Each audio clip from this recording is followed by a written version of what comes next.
నమస్కారం, జీ న్యూస్కి స్వాగతం. నేను మీ శ్రీనివాస్. ఈరోజు వార్తల్లో విశేషాలు. ప్రసిద్ధ పుణ్యక్షేత్రం అరసవల్లి సూర్యనారాయణ స్వామి దేవస్థానం రథసప్తమి వేడుకలకు సర్వం సిద్ధమైంది. రాష్ట్ర ప్రభుత్వం అరసవల్లి రథసప్తమి వేడుకలను రాష్ట్ర పండుగగా నిర్వహిస్తోంది. ఈ వేడుకలు ఫిబ్రవరి నెల 2, 3, 4 తేదీలలో నిర్వహించనుంది. రథసప్తమి సందర్భంగా ఈ ఏడాది సుమారు 2 లక్షల మంది భక్తులు స్వామివారిని దర్శించుకునే అవకాశం ఉందని ఆలయ అధికారులు అంచనా వేస్తున్నారు. రథసప్తమి సందర్భంగా వచ్చే భక్తులు ఎలాంటి ఇబ్బందులు పడకుండా ఆలయ అధికారులు విస్తృత స్థాయి ఏర్పాట్లు చేపట్టారు.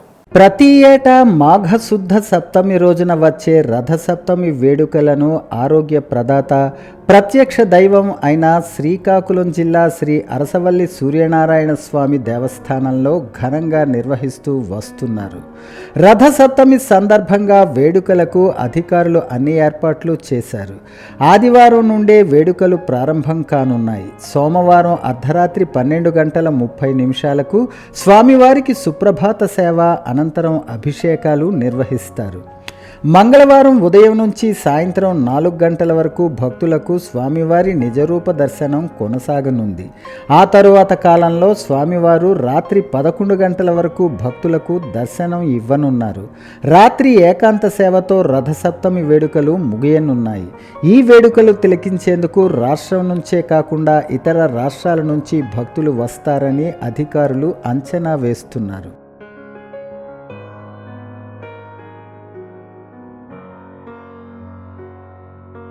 రథసప్తమి వేడుకలు సంబంధించి దేవాదాయ ధర్మాదాయ శాఖ అన్ని ఏర్పాట్లు చేసింది.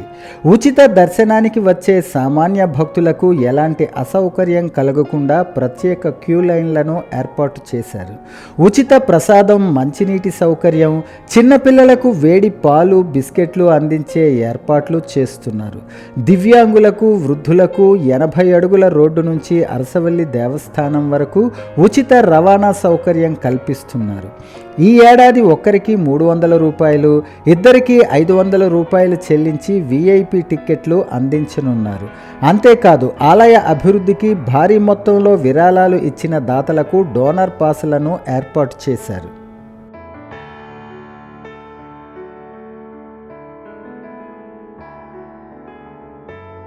రథసప్తమి వేడుకల సందర్భంగా భారీ పోలీసు బందోబస్తు శ్రీకాకుళం నగరంలో ఏర్పాటు చేశారు. వేడుకల నేపథ్యంలో నగరంలో ట్రాఫిక్ ఆంక్షలు అమలు చేస్తున్నారు. గారవైపు నుంచి శ్రీకాకుళం వచ్చే వాహనాలను దారి మళ్లిస్తున్నారు పోలీసులు. స్వామివారి దర్శనానికి వచ్చే భక్తులకు 80 అడుగుల రోడ్డు వద్ద గారా శ్రీకోర్మం వైపు నుంచి వచ్చే వాహనాలకు వాడాడ జంక్షన్ వద్ద పార్కింగ్ కల్పిస్తున్నారు.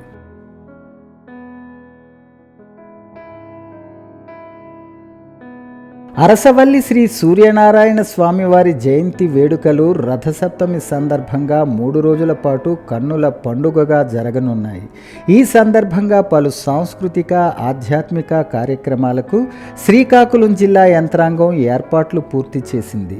తొలి రోజు ఆదివారం ఉదయం 6 గంటలకు సామూహిక సూర్య నమస్కారాలతో ఉత్సవాలకు శ్రీకారం చుట్టనున్నారు. తొలిసారిగా హెలికాప్టర్ టూరిజం అందుబాటులోకి తెచ్చారు. ఉదయం 9 గంటల నుంచి సాయంత్రం 4 గంటల వరకు శ్రీకాకుళం నగరంలోని డచ్ బిల్డింగ్, కలెక్టర్ కార్యాలయం దగ్గర హెలికాప్టర్ రైడ్ ఉంటుంది. గ్రామీణ క్రీడా పోటీలు ఉదయం 10 గంటలకు NTR మున్సిపల్ గ్రౌండ్స్ నందు ప్రారంభమవుతాయి. వాలీబాల్, వెయిట్ లిఫ్టింగ్, కర్రసాము, సంగిడీలు, ఉలవల బస్తా లిఫ్టింగ్, పిల్లి మొగ్గలు వంటి పోటీలు నిర్వహిస్తారు. విజేతలకు నగదు బహుమతులు కూడా అందజేస్తారు. అరసవల్లి సూర్యనారాయణ స్వామి శోభాయాత్ర మధ్యాహ్నం 2:30 డే అండ్ నైట్ జంక్షన్ నుంచి అరసవల్లి ప్రధాన ఆలయం వరకు నిర్వహిస్తారు. సాయంత్రం 5 గంటల నుంచి రాత్రి 10 గంటల వరకు ఆర్ట్స్ కళాశాల మైదానంలో సాంస్కృతిక కార్యక్రమాలు జరుగుతాయి. ఆరోహి స్కూల్ ఆఫ్ మ్యూజిక్, దుంపల ఈశ్వర్రావు బృందం, యామిని కృష్ణ బృందం, పరిమళ బృందం, అనురాధ బృందం, లక్ష్మీ గణపతి శర్మ బృందం తమ ప్రదర్శనలతో ప్రేక్షకులను అలరించనున్నారు. హైపర్ ఆది, ఫైమా, ఢీ, భూమిక, రేలారే రేలా టీం, మిమిక్రీ ఆనంద్, జోష్ శివ, పిన్ని సాంగ్ ఫేమ్ షణ్ముఖ, సురేష్, రేష్మా, బాలాజీ వంటి ప్రముఖులు ధూమ్ధామ్ కార్యక్రమంలో పాల్గొంటారు.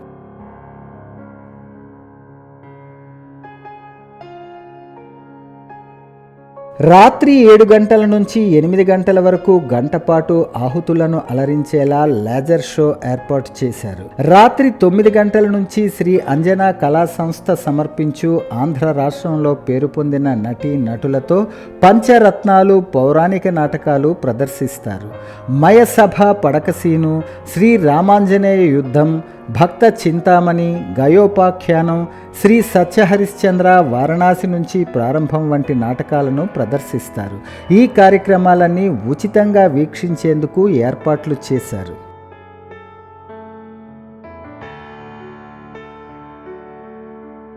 ఆర్ట్స్ కళాశాల మైదానంలోనే ఫుడ్ కోర్టులు అందుబాటులో ఉంచారు. ప్రముఖ హోటల్స్, స్థానిక హోటళ్లతో కలిపి అందుబాటు ధరలో ఆహార పదార్థాలు లభించేలా చర్యలు తీసుకుంటున్నారు. కోడి రామ్మూర్తి స్టేడియంలో పార్కింగ్, మరుగుదొడ్ల సౌకర్యాన్ని కల్పించారు. ఈ వేడుకలకు రాష్ట్రం నలుమూలల నుంచి భక్తులు పెద్ద సంఖ్యలో తరలివస్తారని అంచనా వేస్తున్నారు. అరసవల్లి శ్రీ సూర్యనారాయణ స్వామివారి జయంతిని రాష్ట్ర పండుగగా చేయటం పట్ల భక్తులు హర్షం వ్యక్తం చేస్తున్నారు. విద్యార్థినులు క్రమశిక్షణతో మెలగాలని, తమ లక్ష్యాలపై గురిపెట్టి ఉన్నత లక్ష్యాలను సాధించాలని శ్రీకాకుళం ఎమ్మెల్యే గొండు శంకర్ అన్నారు. శ్రీకాకుళం నగరంలోని ప్రభుత్వ మహిళా డిగ్రీ కళాశాలలో జనవరి 30న జరిగిన విద్యార్థినిపై జరిగిన దాడిని గురించి ఎమ్మెల్యే శంకర్ శనివారం ఆరా తీశారు. ఈ సందర్భంగా వార్డెన్కు మద్దతుగా విద్యార్థినులు ర్యాలీకి సిద్ధమవుతుండటంతో ఇటువంటి చర్యలకు విద్యార్థినులు పాల్పడవద్దని, సంయమనం పాటించాలని హితవు పలికారు. విద్యార్థినులతో మాట్లాడుతూ చట్టం ముందు అందరూ సమానమని, నిందితులపై కఠిన చర్యలు తీసుకుంటామని వివరించారు. పోలీసు దర్యాప్తు కొనసాగుతోందని, త్వరలోనే నిందితులను పట్టుకుంటారని చెప్పారు. కళాశాల మైదానంలో ఎగ్జిబిషన్ ఏర్పాటు చేయటం సరికాదని, నిర్వాహకులపై కూడా చర్యలు తీసుకుంటామని వివరించారు. అనంతరం ప్రిన్సిపల్ సూర్యచంద్రరావుతో మాట్లాడుతూ కళాశాలలో విద్యార్థులకు అన్ని సౌకర్యాలు కల్పించాలని సూచించారు. కళాశాల పరిసరాలను పరిశుభ్రంగా ఉంచాలని తెలిపారు. అనంతరం జూనియర్ కళాశాలతో పాటు 6 హాస్టల్స్ను పరిశీలించారు. విద్యార్థినులకు రక్షణ కల్పిస్తామని, త్వరలోనే కేంద్ర రాష్ట్ర మంత్రులతో, జిల్లా ఉన్నతాధికారులతో చర్చించి హాస్టల్లో ప్రహరీ గోడ నిర్మాణం కూడా చేపడతామని తెలిపారు. ఎమ్మెల్యేతో పాటు ప్రభుత్వ డిగ్రీ కళాశాల ప్రిన్సిపల్ సూర్యచంద్రరావు, జూనియర్ కళాశాల ప్రిన్సిపల్ కృష్ణవేణి, కళాశాల సిబ్బంది ఉన్నారు. వాళ్ళ ఆవేదన వాళ్ళు వ్యక్తం చేస్తున్నారు. వాళ్ళకి ప్రొటెక్షన్ ఉండాలి. అలాగే హాస్టల్లో కొన్ని వసతులు కూడా, లైట్స్ అవి లేవని కూడా చెప్పడం జరిగింది. ప్రతి ఆడపిల్లకి పూర్తి స్వేచ్ఛ ఇచ్చి ప్రొటెక్షన్ ఇచ్చే పూర్తి బాధ్యత మేము కానీ, అలాగే ప్రభుత్వం కానీ, విద్యాశాఖ మంత్రి లోకేష్ అన్న గారు కానీ తీసుకుంటారు. ఆయన కూడా ఇమ్మీడియట్గా నన్ను పంపించడం జరిగింది. ఏం జరుగుతుందో అక్కడ అంతా నాకు report ఇమ్మన్నారు.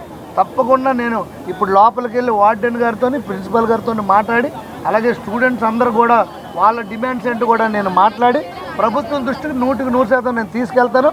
At the same time పోలీసులు వెంటనే రంగంలోకి దిగారు. నిన్న ఇక్కడ హాస్పిటల్లో అన్ని టెస్టులు చేయడం జరిగింది. వెంటనే మంచి ఇంకా బెటర్ ట్రీట్మెంట్ కోసం వైజాగ్ తీసుకెళ్ళడం జరిగింది. ఇప్పుడు అక్కడ ట్రీట్మెంట్ అవుతుంది. వాడిని పూర్తిగా దర్యాప్తు జరిగింది. వాడిని అరెస్ట్ చేస్తాం, జైల్లో పెడతాం, కఠినమైన చర్యలు తీసుకుంటాం. రేపు ఇంకా ఎలాంటి చర్యలు మళ్ళీ పునరావృతం అవ్వకుండా ఇక్కడ హాస్టల్స్లో కానీ, బయట ఇలాంటి ఆకతాయిలతో కానీ కఠినమైన చర్యలు మేము తీసుకుంటాం. వీళ్ళు ఎక్కడికి వెళ్ళారు, ఏం చేశారు, ఎక్కడున్నారు, వాళ్ళ ఆధార్ కార్డ్స్ ఏంటి, సీసీ ఫుటేజ్ ద్వారా ప్రతిదీ మా దగ్గర ఇన్ఫర్మేషన్ ఉంది. పోలీసులు అది కొన్ని బహిర్గతం చేయకూడదు. అది కేసు కంప్లీట్ అయ్యేదాకా బహిర్గతం చేయకూడదు. పొద్దున్నే ఎక్కడికి వెళ్ళారు, ఎక్కడెక్కడికి వచ్చారు, మళ్ళీ ఎక్కడికి ఉండి వచ్చారు, ఎన్ని గంటలకు వచ్చారు, అంతా రికార్డు సీసీ ఫుటేజ్ ద్వారా వచ్చింది. దీనిపైన పూర్తి చర్యలు అతను కుర్రాడి పైన కూడా తీసుకుంటామని సందర్భంగా నేను తెలియజేసుకున్నాను. కొన్ని మీడియాలో ఎటకారంగా రాయడం వాళ్ళు మనస్తాపం చెందారు. అందువల్ల మీడియా వాళ్ళు కూడా కొంచెం ఆలోచించి ఈ సందర్భంగా చేసి వాళ్ళ మనోభావాలు దెబ్బతీయకుండా వార్తలు వేయాలని కూడా నేను కోరుకుంటున్నాను. కేంద్ర బడ్జెట్లో ఎక్కడ ఆంధ్రప్రదేశ్ ప్రస్తావన లేకపోవటం రాష్ట్ర ప్రజలను వంచనకు గురి చేసినట్లేనని వైఎస్ఆర్సీపీ జిల్లా అధ్యక్షులు మాజీ డిప్యూటీ సీఎం ధర్మాన కృష్ణదాస్ వ్యాఖ్యానించారు. కేంద్ర బడ్జెట్ ప్రవేశపెట్టిన వేళ శనివారం సాయంత్రం ఆయన ఒక ప్రకటన విడుదల చేశారు. రాష్ట్రాల వారీగా విడుదల చేసిన జాబితాలోనూ ఏపీ పేరు ఉందా అంటే అది లేదు. కొత్త ప్రాజెక్టులేవి ప్రకటించలేదు. సరికదా అమరావతి, మెట్రో రైల్ లాంటి కీలక అంశాల గురించి ప్రస్తావించలేదు. వెనుకబడిన జిల్లాలైన శ్రీకాకుళం లాంటి ప్రాంతాలకు ఈ బడ్జెట్తో ఒరిగిందేమీ లేదు అంటూ విమర్శించారు. టీడీపీకి ప్రస్తుతం 21 మంది ఎంపీలు ఉన్నారు. కేంద్ర ప్రభుత్వం చంద్రబాబు మీదే ఆధారపడి నడుస్తోందంటూ టీడీపీ గొప్పలు డప్పులు కొట్టుకుంటోంది. ఇప్పుడు చంద్రబాబు ఏం సమాధానం చెబుతారంటూ కృష్ణదాస్ ప్రశ్నించారు. వైసీపీ ఫీజు పోరు పోస్టర్ను పాతపట్నం మాజీ ఎమ్మెల్యే రెడ్డి శాంతి తన క్యాంపు కార్యాలయంలో శనివారం ఆవిష్కరించారు. కూటమి ప్రభుత్వం విద్యార్థులకు రాయితీ ఫీజు చెల్లించక విద్యార్థుల చదువు అగమ్య గోచరంగా మారిందని విమర్శించారు. విద్యార్థులకు న్యాయం చేయాలని కోరుతూ వైసీపీ ఆధ్వర్యంలో ఈ నెల 5వ తేదీన నిర్వహించనున్న ర్యాలీలో నాయకులు, కార్యకర్తలు, విద్యార్థులు, ప్రజలు పాల్గొని విజయవంతం చేయాలని కోరారు. కూటమి ప్రభుత్వం ఏర్పాటైన దగ్గర నుంచి కూడా త్రైమాసికాల్లో ఇవ్వాల్సినటువంటి విద్యా దీవెన, వసతి దీవెన ఒక్క రూపాయి కూడా చెల్లించలేదు. గౌరవ మాజీ ముఖ్యమంత్రి గారు జగన్మోహన్ రెడ్డి గారు 2019 నుంచి 24 వరకు విద్యా దీవెన, వసతి దీవెన, ప్రతి ఒక్క అమ్మఒడి పథకం, ప్రతి ఒక్క పిల్లల తాలూకు చదువు భవిష్యత్తు కోసం భారతదేశంలో ఉండేటువంటి 30 రాష్ట్రాలు, అనేక కేంద్రపాలిత ప్రభుత్వాల్లో కూడా ఎడ్యుకేషన్ రిఫార్మ్స్ తీసుకొచ్చి విద్యా సంస్థల్లో, విద్యా వ్యవస్థల్లో సంస్కరణ తీసుకొచ్చి భారతదేశంలోనే నెంబర్ 1 రాష్ట్రం, ఎడ్యుకేషన్ రాష్ట్రం, పిల్లలకి అందుబాటులో ఎడ్యుకేషన్ ఇచ్చే రాష్ట్రం, పిల్లలకు, పేద విద్యార్థులకు వజ్రాయుధం అంటే పేదవారి పిల్లలకు చదువు అనే వజ్రాయుధం ఇచ్చిన ఏకైక రాష్ట్రం ముఖ్యమంత్రి జగన్ అన్నని మొత్తం భారతదేశంలో ఎన్నో అవార్డ్స్ అందుకున్నటువంటి రాష్ట్రం ఆంధ్రప్రదేశ్, వైఎస్ జగన్మోహన్ రెడ్డి గారు ముఖ్యమంత్రిగా. ఇప్పుడు చూస్తే భయంకరమైన పరిస్థితి. పిల్లలకు చదువు లేక, పిల్లలు వారికి అందించవలసినటువంటి విద్యా దీవెన, వసతి దీవెన లేక ఎవ్వరు కూడా పిల్లల్ని కళాశాల నుంచి, కాలేజెస్ నుంచి కూడా ఎటువంటి వాళ్ళకి అందించవలసిన డిగ్రీస్ అందించగా వాళ్ళని పంపించేస్తున్నారు. ఎందుకంటే గవర్నమెంట్ కట్టలేకపోతుంది ఫీజు రియంబర్స్మెంట్. పూర్తిగా మోసం చేసింది తల్లిదండ్రులను, పిల్లల తాలూకు భవిష్యత్తును. అవయవ దానం పట్ల విస్తృత స్థాయిలో కేంద్ర, రాష్ట్ర ప్రభుత్వాలు ప్రచారం కల్పిస్తున్నాయని, వీటిని ప్రజల్లోకి తీసుకువెళ్ళటానికి రాష్ట్ర స్థాయిలో జీవన్ దాన్ ట్రస్ట్ ఎంతో కృషి చేస్తుందని రాష్ట్ర జీవన్ దాన్ ట్రస్ట్ కోఆర్డినేటర్ మరియు VIMS director doctor B Rambabu అన్నారు.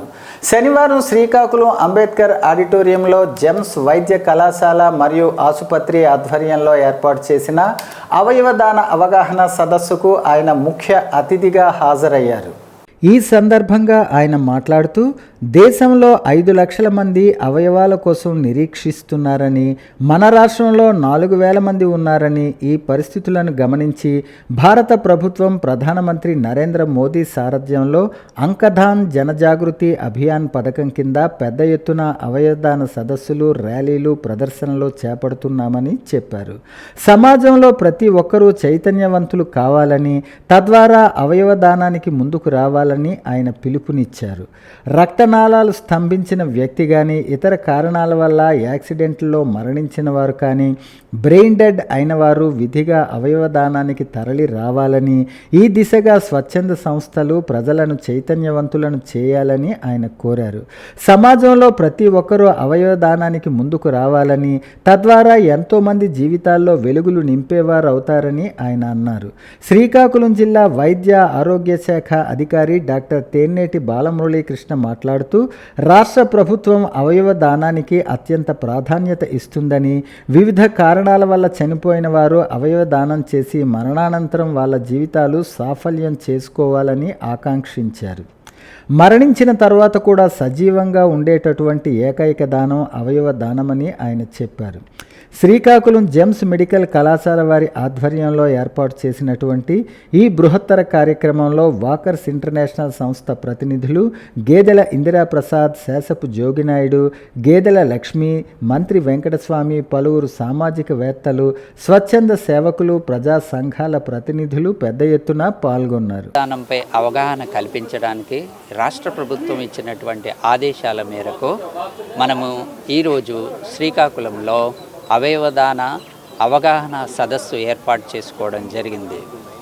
దీని ఉద్దేశం ముఖ్యంగా మన రాష్ట్రంలో మరియు దేశంలో ఎంతోమంది అవయవాల కోసం ఎదురుచూస్తున్నారు. ముఖ్యంగా మన రాష్ట్రంలో ఇప్పటికే 4,000 పైచిలుకు వరకు వివిధ రకాల అవయవాల కోసం అనగా కిడ్నీల కోసం 2,800 మంది, లివర్ కోసం 1,800 మంది, హార్ట్ లంగ్స్ కోసం మిగతా వాళ్ళు వెయిట్ చేస్తున్నారు. అలాగే దేశంలో 5 లక్షల మంది వరకు అవయవాల కోసం ఎదురు చూస్తున్నారు. కానీ ఇతర దేశాలతో పోలిస్తే మన దేశంలో అవయవ దానము 1% కంటే తక్కువగా ఉంది. సో దీన్ని ప్రోత్సహించడానికి ప్రధానమంత్రి గారు ఇచ్చినటువంటి పిలుపు మేరకు అంగదాన్ జనజాగృత అభియాన్ అనేటటువంటి నినాదాన్ని తీసుకొని వారిచ్చినటువంటి పిలుపు మేరకు మనము ప్రతి జిల్లాలో ఈ కార్యక్రమాలు నిర్వహించడం జరుగుతుంది. ఈరోజు జీవన్దాన్ ట్రస్ట్ ఆంధ్రప్రదేశ్ ఈ బ్రెయిన్ అంటే ఆర్గన్ డొనేషన్ అంటే అవయవ దానం మీద ఒక అవగాహన అంటే సెన్సిటైజేషన్ ప్రజల్లోని అవగాహన కలిగించడానికి ఈ కార్యక్రమం ఏర్పాటు చేశారు. మన జెమ్స్ హాస్పిటల్ శ్రీకాకుళం వారి సహకారంతో ఇది వెరీ గుడ్ ప్రోగ్రామ్. అంటే ఈ పాత్రికేయ మిత్రులందరికీ నేను విజ్ఞప్తి చేస్తున్నాను, అంటే మీ వలన మీరు చైతన్యం కలగజేస్తే అంటే 2 నెలలకు ఒకసారి దీని మీద మీరు పేపర్లో రాస్తుంటే ప్రజల్లో చైతన్యం వస్తుంది. అంటే ఒకరోజు అంటే ఓవర్ నైట్ ప్రజలు మారడం కష్టం కాబట్టి నిరంతరం మీకు అవగాహన కలిగిస్తుంటే ప్రజలు వాళ్ళంతటా వాళ్ళే ముందుకొచ్చి ఈ ఆర్గన్ డొనేషన్ ముందుకు వస్తారు. బ్రెయిన్ డెడ్ పేషెంట్స్ అంటే తెలుసు కదా మీ అందరికీ, అంటే సివియర్ యాక్సిడెంట్ అయ్యి బ్రెయిన్ డెడ్ అయ్యే పేషెంట్ అంటే వాళ్ళు తిరిగి మామూలుగా బతకడానికి కష్టం. బ్రెయిన్ డెడ్ అంటే పేరుకి హార్ట్ లంగ్స్ పనిచేస్తే కానీ వాళ్ళు తిరిగి మళ్ళీ మామూలు మనిషి అవడం కష్టం. అలాంటి పేషెంట్స్లో వాళ్ళ తల్లిదండ్రులని లేదంటే సంబంధిత బంధువులందరినీ కూడా ఒప్పించి వాళ్ళందరూ కూడా ఈ అవయవదానం మీద సహకరిస్తారని కోరుతున్నాను. ముందుగా మన కూటమి ప్రభుత్వానికి అలాగే సెంట్రల్ గవర్నమెంట్కి ముందుగా అభినందించాలి. ఎందువల్లంటే వారు తీసుకున్న నిర్ణయం అంటే అవయవ దాన కార్యక్రమానికి ప్రజల్లో అవేర్నెస్ కలగాలి అన్న ఉద్దేశంతో ఈ ప్రొఫెషనల్స్ అని అలాగే మీటింగ్లని చేస్తూ ముఖ్యంగా మీడియా వాళ్ళకు కూడా చెప్తూ వాళ్ళు కూడా ప్రజల్లో ఈ అవగాహన కార్యక్రమం అనేది అవగాహన దాన కార్యక్రమం అనేది ముందుకు వెళ్ళాలనే ఉద్దేశంతో మీడియా వాళ్ళు కూడా ముందుకు రావాలని డాక్టర్ గారు చెప్పడము, మీరు కూడా ముందుకు వెళ్ళి ఇది ప్రజల్లోకి అవగాహన కల్పించాలని నేను కూడా కోరుకుంటున్నాను. అయితే ప్రభుత్వము ఎవరైతే డెడ్ అయిపోతారో, మైండ్ డెడ్ అయిపోతుందో వాళ్ళ తాలూకు అవయవాలు దగ్గర 8 మందికి పనికొస్తాయి. అది మళ్ళీ సమాజంలో వాళ్ళు చక్కగా జీవించడానికి అవకాశం ఉంటుంది. కనుక మైండ్ పోయిన వాళ్ళు అంటే జీవనం మరి ఉండదు వాళ్ళకి, మైండ్ డెడ్ అయితే. కానీ వారి అవయవాల ద్వారా మరొక 8 మందికి జీవనం ఇచ్చే అవకాశం ఉంటుంది.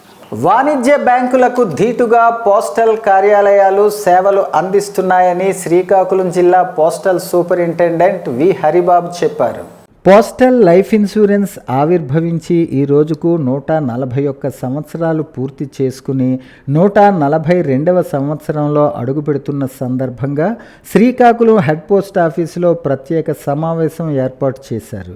ఈ సందర్భంగా ఆయన మాట్లాడుతూ శ్రీకాకుళం జిల్లాలో ప్రతి ఇంటిలో ఒక పోస్టల్ ఇన్సూరెన్స్ పాలసీ ఉండే విధంగా చర్యలు చేపడతామని చెప్పారు. తపాలా జీవిత బీమా మరియు గ్రామీణ తపాలా జీవిత బీమా వంటి పథకాలు ప్రజలకు ప్రజలకు ఎంతో మేలు చేస్తున్నాయని అన్నారు. ప్రధానమంత్రి నరేంద్ర మోదీ సారథ్యంలో కేంద్ర ప్రభుత్వం పోస్టల్ శాఖలో విప్లవాత్మకమైన మార్పులు తీసుకువచ్చిందని అన్నారు. బలమైన జీవిత కవరేజ్ కోసం పోస్టల్ లైఫ్ ఇన్సూరెన్స్ను ప్రతి ఒక్కరూ ఎంచుకోవాలని ఆయన కోరారు. ఈ సందర్భంగా ఇటీవల మరణించిన పలువురు పోస్టల్ లైఫ్ ఇన్సూరెన్స్ పాలసీదారులకు క్లెయిమ్స్ అందజేశారు. ఈ కార్యక్రమంలో Srikakulam head post master Rangarao, Manikyalarao తదితరులు పాల్గొన్నారు. ఎందుకంటే గత 2020-22 కాలంలో మనం కరోనా టైంలో చూసాం.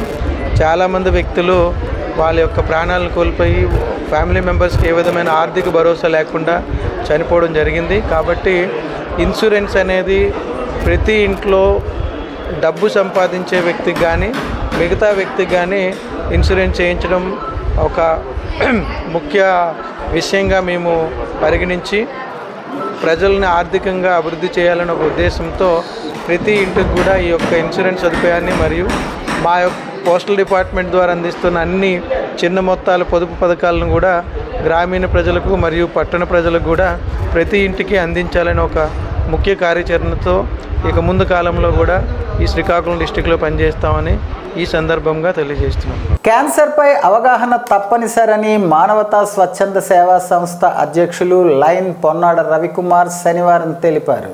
Srikakulam Gayatri college of science and management కళాశాలలో మానవతా స్వచ్ఛంద సేవా సంస్థతో కలిసి department of chemistry and IQAC సంయుక్తంగా నిర్వహించిన క్యాన్సర్పై అవగాహన కార్యక్రమంలో ప్రముఖ వైద్యురాలు, మానవతా స్వచ్ఛంద సేవా సంస్థ వైద్య విభాగ చైర్పర్సన్ లయన్ డాక్టర్ పైడి సింధూరా మాట్లాడుతూ క్యాన్సర్పై అవగాహన అందరికీ అవసరమని, ముఖ్యంగా విద్యార్థి దశ నుంచే జాగ్రత్త వహించాలని, బలంగా ఉండే ఆహారాన్ని తీసుకుంటే ఆరోగ్యం పదిలంగా ఉంటుందని, మత్తు పదార్థాలకు దూరంగా ఉండటం చాలా ముఖ్యమని, మన ఆరోగ్యం మన చేతుల్లోనే ఉంటుందన్నారు. ఇందులో భాగంగా ప్రతి ఒక్కరూ తీసుకోవలసిన ఆహారపు అలవాట్లను వివరించారు. క్యాన్సర్ బారిన పడిన రోగులు క్యాన్సర్ అని తెలియక చివరి స్టేజ్లో తెలుసుకోవడంతో ఏమీ చేయలేని పరిస్థితుల్లో ప్రాణాలు పోగొట్టుకుంటున్నారన్నారు. జిల్లాల వారీగా మహిళా వింగులను ఏర్పాటు చేస్తున్నాం. సామాన్య మహిళా ఉద్యోగుల సమస్యలకు ప్రత్యేక బృందాలుగా పర్యటించి వారి సమస్యలను తెలుసుకుని రాష్ట్ర ప్రభుత్వానికి నివేదిక అందిస్తామని స్టేట్ ఉమెన్ వింగ్ చైర్పర్సన్ వి నిర్మలా కుమారి, స్టేట్ కన్వీనర్ పి మాధవీలు తెలిపారు. జిల్లా పర్యటనలో భాగంగా శ్రీకాకుళం వచ్చిన ఈ బృందం స్థానిక ఎన్జిఓ హోంలో నిర్వహించిన విలేకరుల సమావేశంలో మాట్లాడారు. మహిళా ఉద్యోగులుగా పనిచేసిన వారు పనిచేసే చోట ఎదుర్కొంటున్న ఇబ్బందులు, లైంగిక వేధింపులు, సమస్యలు అడిగి తెలుసుకుని వాటిని ప్రభుత్వానికి నివేదించటం జరుగుతుందని తెలిపారు. మహిళా ఉద్యోగుల సమస్యలు గుర్తించి వాటి పరిష్కారం కోసం జిల్లా పర్యటన చేస్తున్నామని వివరించారు. ఇప్పటికే 5 జిల్లాల్లో పర్యటించామని వారు తెలిపారు. అన్ని జిల్లాల్లోనూ ఉమెన్ బలోపేతం చేసి పనిచేసే మహిళా ఉద్యోగులకు అండగా ఉంటామని ఈ సందర్భంగా వారు తెలిపారు. ఏపీ ఎన్జిఓ సంఘం మరి ఆదేశాల మేరకు రాష్ట్రంలో పనిచేస్తున్న మహిళా ఉద్యోగులందరి సమస్యలు కానీ, లేకపోతే వాళ్ళకి కావాల్సిన పనిచేసే ప్రదేశాల్లో ఒక వాష్రూమ్ సమస్య అయితే ఉందో, అట్లాగే పనిచేసే లైంగిక వేధింపులు కానీ, ఎక్స్క్లూజివ్లీ మహిళా ఉద్యోగుల గురించి సమస్యల పట్ల మాత్రమే జిల్లాలన్నీ పర్యటించి వారి సమస్యలు తెలుసుకొని మరి మా రాష్ట్ర సంఘం ద్వారా మేము ప్రభుత్వానికి తెలియజేయడం గురించి జిల్లాలో బాగా తిరుగుతామండి. ఇప్పుడు మేము 5 జిల్లాలు కవర్ చేసాము. దానిలో భాగంగా శ్రీకాకుళం ఇచ్చాము. అలాగే మాకు జిల్లా ఉమెన్ వింగ్లు, తాలూకా యూనిట్లో కూడా ఉమెన్ వింగ్లు అన్నది మాకు బైలాస్లో మాకు రాష్ట్ర నాయకత్వం ఇచ్చింది. మరి ఆ ఉమెన్ వింగ్లు అందరినీ బలోపేతం చేసే దిశగా ప్రతి చోట ఉమెన్ వింగ్లు ఏర్పాటు చేయాలని, జిల్లాల్లో కూడా ఉమెన్ వింగ్లు ఏర్పాటు చేయాలని, మరి తద్వారా కామన్ మహిళ ఎవరైతే ఉద్యోగస్తులు ఉందో వాళ్ళ సమస్యలు వారి దగ్గర తీసుకొస్తే అవి ప్రభుత్వం దగ్గర తీసుకెళ్ళడానికి, మధ్యలో వారధిగా పనిచేయడానికి మరి అన్ని జిల్లాలు మేము తిరిగి ఒక్కసారి వాళ్ళని చైతన్యవంతులుగా చేసి ఈ సంఘాల ఏర్పాట్లో మహిళా ఉద్యోగ సంఘం ఏర్పాట్లో కృషి చేయాలని భాగంగా మా రాష్ట్ర కార్యవర్గం ఆదేశాల అనుసారం మేము జిల్లాలు పర్యటిస్తామండి. మేము ప్రస్తుతం శ్రీకాకుళం జిల్లా వచ్చాము. మరి ఇక్కడ కూడా సమస్యలు అయితే ఏమీ లేవు, కానీ చిన్న చిన్న మరి వాష్రూమ్స్ అట్లా కూడా అన్నిటి విషయాలు కూడా చైతన్యంగా ఉండాలని మరి ఉద్యోగం చేసి పనిచేయడ ప్రదేశాల వారికి కూడా మాకు ఒక సుప్రీంకోర్టు ఆదేశాల ప్రకారం పనిచేసే చోట్ల వైద్యులు మాకు కమిటీలు ఏర్పాటు చేయమని ఉంది. ఆ కమిటీలు కూడా మీరు ఏర్పాటు చేసుకోండి, మనకు ఒక కమిటీ ఉన్నది, సమస్య వస్తే కమిటీలో వీళ్ళు మెంబర్లు ఉన్నారు అని తెలియజెప్పే భాగంగా కూడా మేము తెలియజెప్పాం. సమాజంలో ప్రతి ఒక్కరూ రక్తదానం చేసి ప్రాణదాతలుగా నిలవాలని star walkers club coordinator శాసపు Jogi Naidu అన్నారు. శనివారం శ్రీకాకుళం ఆర్ట్స్ కళాశాల ఆవరణలో ధర్మశాస్త్ర సన్నిధానం ట్రస్ట్ వారి ఆధ్వర్యంలో రథసప్తమి రోజున ఏర్పాటు చేసిన మెగా రక్తదాన శిబిరం గోడ పత్రికను వాకర్స్ క్లబ్ ప్రతినిధులతో కలిసి ఆవిష్కరించారు. అనంతరం ఆయన మాట్లాడుతూ మానవ సేవే మాధవ సేవ అనే నినాదంతో శ్రీకాకుళం జిల్లా కేంద్రంలో దశాబ్ద కాలంగా అనేక ఆధ్యాత్మిక సామాజిక సేవా కార్యక్రమాలు చేపడుతున్న ధర్మశాస్త్ర సన్నిధానం ట్రస్ట్ సేవలు నిరుపమానమని ఆయన కొనియాడారు. రక్త కొరత లేని సమాజ స్థాపన అందరి కర్తవ్యమని అన్నారు. యువత పెద్ద ఎత్తున తరలివచ్చి ఈ నెల 4న జరుగుతున్న మెగా రక్తదాన శిబిరాన్ని విజయవంతం చేయాలని కోరారు. ఈ కార్యక్రమంలో స్టార్ వాకర్స్ క్లబ్ ప్రతినిధులు PG Gupta, doctor G Narayanarao, Nagiri Upendra, Gedela Lakshmi, Potnuru Nageswararao, ధర్మశాస్త్ర సన్నిధానం ట్రస్ట్ వ్యవస్థాపకులు బరాటం సంతోష్ తదితరులు పాల్గొన్నారు. అందరికీ నమస్కారం. శ్రీకాకుళం పట్టణ ప్రజలందరికీ కూడా శుభోదయం. రానున్న రథసప్తమి సూర్యనారాయణ స్వామి జయంతి సందర్భంగా శ్రీ ధర్మశాస్త్ర సన్నిధానం ట్రస్ట్ ఆధ్వర్యంలో కేశవరెడ్డి స్కూల్ ఎదురుగా మహా రక్తదాన శిబిరం జరుగుతుంది. ఆరోగ్యంగా ఉన్న ప్రతి ఒక్కరు కూడా ఈ రక్తదాన శిబిరంలో పాల్గొని రక్తదానం చేయవలసిందిగా రిక్వెస్ట్ చేస్తున్నాం. ఆరోగ్యంగా ఉన్న ప్రతి మానవుడు కూడా సంవత్సరంలో 4 సార్లు బ్లడ్ డొనేట్ చేయొచ్చు. మీ అందరికీ తెలుసు, రక్తం చాలా కొరతతో ఉంది. రక్తాన్ని మనం కృత్రిమంగా తయారు చేయలేం. Accident cases, pregnancy cases, thalassaemia పిల్లలు, హెచ్ఐవితో బాధపడుతున్న పిల్లలు వీళ్ళందరికీ రక్తం దొరక్క చనిపోతున్నారండి. సో రక్తదానం చేయడం వల్ల ఏదైనా జరుగుతుందనే అపోహాలు వీడి ఈ రక్తదాన శిబిరానికి ప్రతి ఒక్కరు కూడా వచ్చి డొనేట్ చేసి ఈ శ్రీకాకుళంలోని రక్త కొరత లేని శ్రీకాకుళం జిల్లాగా తీర్చిదిద్దారని మీ అందరికీ రిక్వెస్ట్ చేస్తున్నాం. మళ్ళీ ఎప్పుడు మీకు రక్తం కావాలన్నా 24/7 మాకు ఒక కాల్ చేస్తే ఎస్డిపి కానీ ఆర్టీపీ కానీ ప్లేట్లెట్స్ బ్లడ్ ఎక్కడ అప్ టు విజయవాడ హైదరాబాద్ వరకు బ్లడ్ బ్యాంక్స్తో మాట్లాడి అందించగలుగుతాం. సో ప్రతి ఒక్కరు కూడా అపోహాల వీడి రక్తదాన శిబిరంలో పాల్గొని రక్తదానం చేస్తారని కోరుకుంటూ, అలాగే ఈరోజు ఈ ఆర్ట్స్ కాలేజ్ మైదానంలో శాసపు జోగినాయుడు గారి చేతుల మీదుగా ఈ పాంప్లెట్ని కూడా ఆవిష్కరించడం జరిగింది. వారికి కూడా ఆ కార్యక్రమానికి ఆహ్వానించాము. వారు కూడా ఆ కార్యక్రమాన్ని విచ్చేసి కార్యక్రమాన్ని జయప్రదం చేస్తారని కోరుకుంటూ అందరికీ thank you. Srikakulam PK entertainment నిర్మాణ సంస్థకు ప్రత్యేక కృతజ్ఞతలను red cross chairman P Jaganmohan Rao తెలిపారు. అరసవల్లికి చెందిన పట్టా సత్యం అనే వయోవృద్ధునికి ట్రైసైకిల్ వితరణ స్థానిక రెడ్ క్రాస్ ప్రాంగణంలో red cross chairman P Jaganmohan Rao అందించి మాట్లాడుతూ గుజరాతీపేటకు చెందిన పీకే ఎంటర్టైన్మెంట్ నిర్మాణ సంస్థ అధినేతలు ఎస్ ప్రసాద్ కుమారి దంపతులు లక్ష్మీ సౌందర్య కీర్తి అందించిన సహకారంతో ట్రైసైకిల్ అందించటం జరిగిందని, శ్రీకాకుళం నుంచి చిన్న చిత్రాల సంస్థ నిర్మాతలుగా కొన్ని చిత్రాలు రావటం హర్షణీయమన్నారు.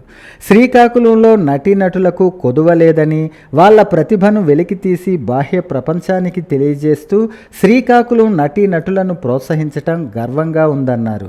ఇప్పటి వరకు పీకే ఎంటర్టైన్మెంట్ నిర్మాణంలో వచ్చిన చిత్రాలన్నీ సమాజానికి ఉపయోగపడేవని, ముఖ్యంగా యువత తప్పుత్రోవ పడకుండా సన్మార్గంలో నడిపించే విధంగా ఉన్నాయన్నారు. ఈరోజు రెడ్ క్రాస్ ప్రతినిధి నంది ఉమాశంకర్ అందించిన సమాచారంతో వయోవృద్ధునికి ట్రైసైకిల్ అందించారన్నారు. ఉమ్మడి జిల్లా సీతానగరం మండలం బూర్జి గ్రామానికి చెందిన ఎందవ దమయంతి అనే మహిళ గర్భసంచి ఆపరేషన్ నిమిత్తం శుక్రవారం రాజాం పట్టణంలోని గోరంట్ల నర్సింగ్ హోమ్ హాస్పిటల్కు చికిత్స కోసం తీసుకువచ్చారు.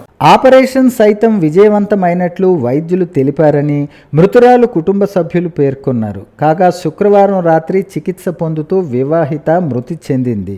వైద్యుల ఆపరేషన్ విఫలం కావడంతోనే ఆమె మృతి చెందిందని బంధువుల ఆరోపణ చేస్తూ మృతదేహంతో దవాఖానా ఎదుట ఆందోళన చేపట్టారు. హాస్పిటల్పై చర్యలు తీసుకోవాలని డిమాండ్ చేశారు. నా పేరు తిరుపతి అండి. ఇప్పుడు చనిపోయిన అమ్మాయికి బంధువుని అయితే యాక్చువల్గా జరిగిన విషయం ఏంటంటే, నిన్న గర్భసంచి ఆపరేషన్ సర్జరీ కోసమని హనుమంతరావు హాస్పిటల్కి తీసుకురావడం జరిగింది. వాళ్ళ బ్రదర్ వాళ్ళందరూ కూడా నిన్న 12 to 12:30 మధ్యలో మధ్యాహ్నం సర్జరీ జరిగింది. సర్జరీ జరిగిన తర్వాత యాక్చువల్గా ముందు అన్నీ కూడా వాళ్ళు ప్రిపేర్ చేసుకుని ఈసీజీ కూడా చెక్ చేసినారు. ఈసీజీలో కూడా మైల్డ్ అని కూడా ఉంది. మైల్డ్ అయిన తర్వాత ఉన్న తర్వాత కూడా వాళ్ళు ఫర్దర్గా ప్రొసీడింగ్ అవ్వకూడదు రూల్గా. దాన్ని బట్టి కూడా దానికి ఎనస్థీసి కూడా చేసామని చెప్పారంటే ఆయన కూడా సర్జరీ చేసిన తర్వాత ఒక 1 hour 1.5 hour తర్వాత ఒక ఇంజెక్షన్ చేశారంట. ఆ ఇంజెక్షన్ చేసిన తర్వాత మా ఒళ్ళు మొత్తం సెలవులు గమ్మేసి ఇది అయిపోయిన వెంటనే ఒక 20 to 30 minutes మధ్యలో ఆమె చనిపోయిందంట. చనిపోయిందంటే కానీ డాక్టర్ గారు అంటారు, డాక్టర్ గారితో మాట్లాడిన తర్వాత మిడ్ నైట్ 12:30, 1 o'clock చనిపోయిందని ఆయన చెప్తున్నారు. ఆయనతో మాట్లాడిన తర్వాత మనకు చెప్పిన విషయం అంటే అయితే దీనికి వాళ్ళ బ్రదర్ పక్కనే ఉన్నాడు. సర్జరీ జరిగినప్పటి నుంచి కూడా పక్కనే.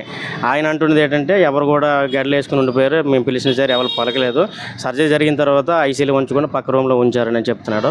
గర్భసంచి ప్రాబ్లం అని చెప్పారు. నిన్న ఉదయం తీసుకొని వచ్చాం సార్. 11:30కి ఆపరేషన్ చేశారు. చేసిన తర్వాత ఐసీలో పెట్టకంటే ఆ పక్క రూమ్లో వేస్తారు సార్. నొప్పికి భరించలేక అలాగా 3:30 వరకు ఉన్నది. తర్వాత నొప్పి ఎక్కువ అయిపోయింది. వాళ్ళు పిలిస్తే వాళ్ళు పట్టించుకోవడం లేదు సార్. ఆ డాక్టర్ గారు ఒకసారి వచ్చి చూసి వెళ్ళిపోండ్రు. ఆపరేషన్ ఫెయిల్ అయిపోయి ఉంటుంది సార్ నేను అనుకుంటాను. మా చెల్లిని ఈ గోరింట్ల నర్సింగ్ హోమ్ తీసుకొచ్చాము. 11 o'clock అయ్యేసరికి ఆపరేషన్ అయింది. గర్భసంచి నైట్ అలా పెయిన్ వచ్చేసింది. ఆవిడ నర్సులు వాళ్ళందరిని పిలిస్తే డోర్ వేస్తారు. 3:30కి ఒక ఇంజక్షన్ ఇచ్చారు. ఇంజక్షన్ ఇచ్చిన తర్వాత మంచి ఏమవదు 24 hours నొప్పి ఉంటుంది అన్నారు. తీరమో చూసేసరికి మా చెల్లి మార్నింగ్ అయ్యేసరికి సెలవులు గమ్మేసి చనిపోయింది. శ్రీకాకుళం జిల్లా పలాస మండలం కోసంగిపురం సమీప పంట పొలాల్లో ఈ నెల 26వ తేదీన కాశీబుగ్గ రెల్లి వీధికి చెందిన కామెటి శ్రీను 26 ఏళ్లు అనుమానాస్పద స్థితిలో మృతి చెందిన విషయం తెలిసిందే. ఈ ఘటనపై మృతుడు తల్లి నీలమ ఇచ్చిన ఫిర్యాదు మేరకు కాశీబుగ్గ పోలీసులు కేసు నమోదు చేసి దర్యాప్తు చేపట్టారు. యావేస్ జాన్ మృతుడు శ్రీను పలాస జీడి పరిశ్రమలో కూలీలుగా పనిచేస్తూ పరిశ్రమ సమీపంలో నివాసం ఉంటున్నారు. జాన్ భార్యతో శ్రీనుకు అక్రమ సంబంధం ఉందని అనుమానంతో మద్యం మత్తులో జాన్ ఇనుప రాడ్డుతో శ్రీనుపై దాడి చేసి హత్య చేసినట్లు కాశీబుగ్గ డీఎస్పీ వెంకటప్పారావు శనివారం మీడియా సమావేశంలో వెల్లడించారు. అనుమాన పరిస్థితుల్లోని కోసంగిపురం అండ్ కొండలోగం రోడ్డులో పడి ఉన్నాడని ఒక ఇన్ఫర్మేషన్ మేరకు ఎఫ్ఐఆర్ ఇష్యూ చేయడం జరిగింది. ఈ వ్యక్తికి గాయాలతో చనిపోయాడు అని చెప్పేసి అనే ఒక ఇన్ఫర్మేషన్ మేరకు మనం ఎఫ్ఐఆర్ ఇష్యూ చేయడం జరిగింది. దానిపైన పూర్తిగా పోలీసు పరంగా ప్రాథమిక దర్యాప్తు చేయగా ఇది ఒక మర్డర్గా ఒక సాక్ష్యాధారం లభించడంతో ఆ కోణంలోని మేము వెరిఫై చేయడం జరిగింది. ఈ కోణంలో వెరిఫై చేయగా దీనికి ఒక వ్యక్తి యావేష్ జాన్ అనే వ్యక్తి ఈ మర్డర్ యావేష్ జాన్ అనే వ్యక్తి ఈ చనిపోయిన కామెటి శ్రీను అనే ఆయన్ని చంపడానికి కారణం అని చెప్పేసి మనకి ప్రాథమిక దర్యాప్తులో తెలియడం జరిగింది. ఈ కామెటి శ్రీను చనిపోయిన అయినా యావేష్ జాన్ కూడా సత్యనారాయణ జీడిపికల్ ఫ్యాక్టరీ ఇండస్ట్రియల్ ఏరియాలో ఒకే దగ్గర నివసిస్తూ ఉంటారు. పక్కపక్కని యాజమాన్యం ప్రొవైడ్ చేసిన హౌసెస్లో ఉంటారు. ఈ యావేష్ జాన్కి పెండు కాలేదు, కామెటి శ్రీకి పెండు కాలేదు. యావేష్ జాన్కి పెండ్లై 2 పిల్లలు కూడా ఉన్నారు. శ్రీకాకుళం జిల్లా ఆముదాలవలస పోలీస్ స్టేషన్లో జనవరి 26వ తేదీ నమోదు కాబడిన క్రైమ్ నెంబర్ 22/2025 హత్య కేసును పోలీసులు ఛేదించారు. శనివారం ఆముదాలవలస మండలం పోలీస్ స్టేషన్లో పత్రికా సమావేశం నిర్వహించారు. డీఎస్పీ వివేకానంద హత్యా నేరానికి గల కారణాలు వివరించారు. ఈ సందర్భంగా ఆయన మాట్లాడుతూ 10 మంది నేరస్తులను జనవరి 31వ తేదీ అరెస్టు చేయటం జరిగిందన్నారు. ఈరోజు జ్యుడిషియల్ రిమాండ్ చేసినట్లు తెలిపారు. చింతాడ బాలమురళీకృష్ణ అనేటువంటి వ్యక్తి, ఆయనది కూడా బొబ్బిలిపేట గ్రామమే. ఈ చింతాడు బాలమురళీకృష్ణకి ఈ చనిపోయినటువంటి గరుగుబలి చంద్రయ్య భార్య ఈశ్వరమ్మకి అక్రమ సంబంధం, శారీరక సంబంధం ఉన్నది అనేది మనకి విచారణలో బయటపడింది. వీళ్ళిద్దరూ యాక్చువల్గా ఈ చంద్రయ్య బాలమురళీకృష్ణ మొదటి నుంచి ఒకరికొకరు తెలిసిన వ్యక్తులే, బాగా పరిచయం ఉన్నవాళ్ళు. ఇద్దరి మధ్యన ఆర్థిక లావాదేవీలు కూడా ఉన్నాయి. ఈ ఆర్థిక లావాదేవీల ద్వారా అతను ఈ యొక్క చంద్రయ్య భార్యతోటి అక్రమ సంబంధం పెట్టుకుని ఆమెతో ఉంటే ఈ విషయం తెలిసినటువంటి చంద్రయ్య భార్యని కట్టుదిట్టం చేయడం, భార్యని కంట్రోల్ చేయడం జరిగింది. దీంతో ఈ యొక్క బాలమురళీకృష్ణ ఆమెని తనతో కలవకుండా చేస్తున్నాడని, తనకి దూరం చేస్తున్నాడని, అలాగే అతనికి రావాల్సిన సుమారు 4 లక్షల రూపాయలు నగదు కూడా ఇవ్వకుండా అతను ఇల్లులు కట్టుకుంటున్నాడని, వ్యాపారం చేసుకుంటున్నాడని ఇతని మీద ఒక విధమైనటువంటి కక్షను పెంచుకున్నాడు. ఆ కక్షను పెంచుకుని అతన్ని మెయిన్ ఏంటంటే ఇందులో మోటు ఆ చంద్రయ్య భార్య ఈశ్వరమ్మని దూరం చేయడం తట్టుకోలేకపోయాడు. డబ్బు ఎప్పుడైనా సంపాదించుకోవచ్చు, ఆమె నా కలవనీయకుండా చేస్తున్నాడు, ఫోన్ కూడా మాట్లాడట్లేదని వీళ్ళిద్దరూ వేరేగా ఒక నెంబర్ తీసుకుని సపరేట్ ఫోన్లు పెట్టుకుని ఆ దొంగ ఫోన్లోనే మాట్లాడుకుంటున్నారు. భర్త తెలియకుండా ఈశ్వరమ్మ వేరే చిన్న ఫోన్ ఒకటి తీసుకుని దానిలోనే ఇద్దరు నెంబర్లు తీసుకుని మాట్లాడడం కూడా మా దర్యాప్తులో వచ్చింది. వార్తలు సమాప్తం. మళ్ళీ తర్వాత బులెటిన్లో కలుసుకుందాం. నమస్కారం.